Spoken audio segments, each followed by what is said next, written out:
Kim Pao latest updates. Kimi, balik it's showtime na. Sobrang na-miss ng mga fanay.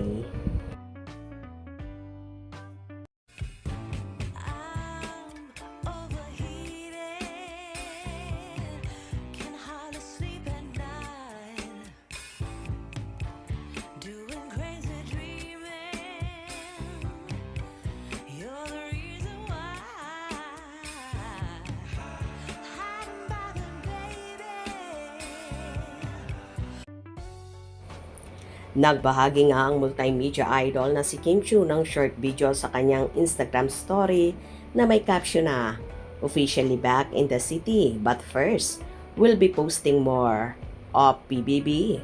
May signal na. Hehehehe."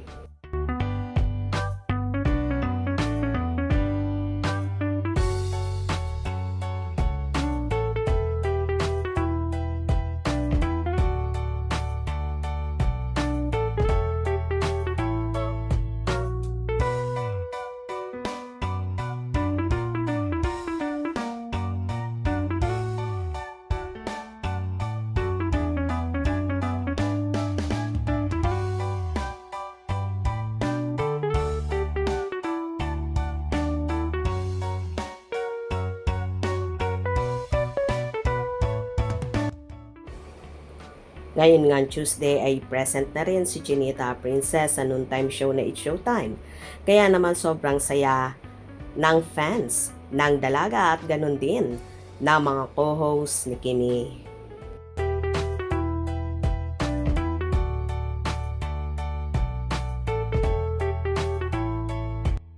Samantala, nag-ingay naman ang mga kapwa Bisaya ni Kimi na si Maymay at iba pa na kinagiliwan din ng ilang co-host ng nasabing noontime show. Oh, tara. Oh, yaw. Ato shooting kahimon. Oo, kay lahi man ni Bisaya ba yata?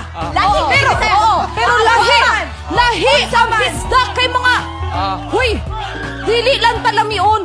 Guwapa ta. Oo. Yes, dili pud lami, dili pud guwapa, likon. Oo, likon. Sa Bisaya, guwapa.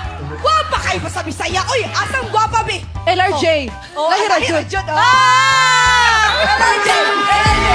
Grabe yung energy. Parang flip-top, no? Yung energy nila. Ang galing.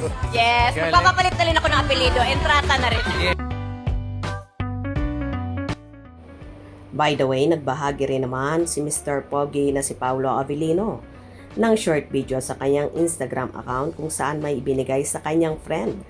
At tuwang-tuwa naman ang nasabing friend na yon na inabutan ni Paulo at sabi nga ng marami, napaka-generous ng aktor na hindi maisip kung ano ang ibinigay, kung ito ba ay t-shirt or cap or kung ano paman. Anyway, ang importante, happy ang taong nakatanggap ng bigay ng aktor. Zaki!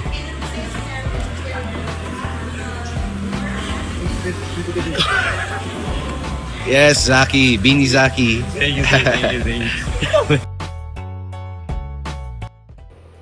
So eto nga guys ang pinaka-latest update sa Kim Pao ngayon. Kaya palaging tumutok at wag na wag bibitiw. Hope you enjoyed. Please subscribe for more info.